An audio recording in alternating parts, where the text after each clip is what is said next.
Hello, I'm Juan Davies, Chief Creative Officer at KCT and PBS SoCal, and I'm joined by the newsroom of KPCC and LAist on a daily reporter roundup. How is everyone? Doing okay. And thanks again for joining us. Great to see you again, Megan. You're filling in for Adrian Hill. I'm happy to be here.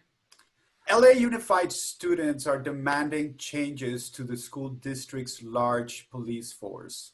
Chava, you were out talking to young people today. What's on their mind? A few hundred protesters met up near the Miguel Contreras Learning Complex today for a march in support of defunding police inside LA schools. The march ended at LAUSD headquarters where a private budget meeting was being held. Protesters chanted outside, "Hey LAUSD, defund the police." Amongst the protesters were a lot of students of all ages, parents, and educators. I spoke with various students on why they attended, and many of them expressed feeling unsafe with the police on their campuses. The march also gave space for students to speak out on their experiences and list their demands. Many students recounted stories of police aggression and hostility. One speaker was 16-year-old Tandiwe Abdullah, who spoke passionately about what students feel they need. We know what we want, we know what we need, and that's not LMPD on our campuses. Invest in Black and Brown and Muslim-centered curriculum. Invest in the young people. That's why we're here.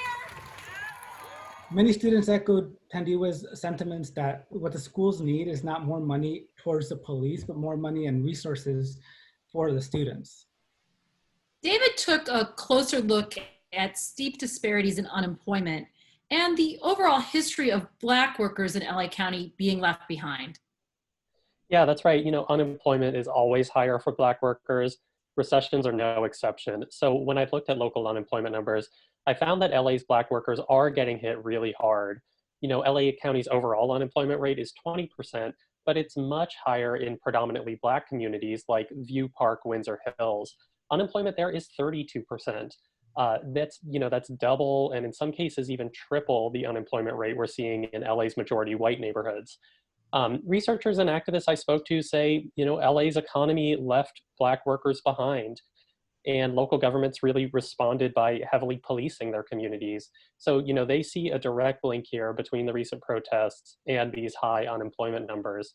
And, indeed, when I went to interview unemployed workers, I found that a lot of them were among the protesters. If you want to dig into those local unemployment numbers a little more, you can check out the interactive maps we have online with my story at laist.com.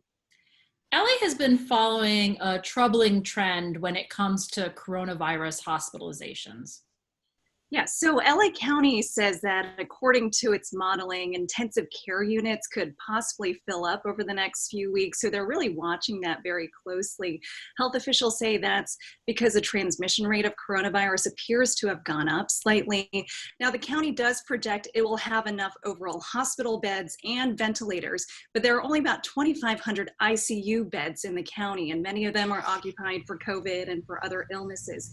So hospitals can increase that amount to about 4,000 ICU beds. Officials say they're working now with hospitals to prepare for a possible surge and be ready to do things like convert beds and reduce elective surgeries if needed. And finally, Lindsay heard today from a lot of people who have thoughts about how reopening is going so far. We heard from a lot of Orange County listeners today. There's a lot of contention regarding mask wearing there because they're not required unless you're working in an essential business. So a lot of people have seen a stark contrast between LA and Orange counties regarding mask usage.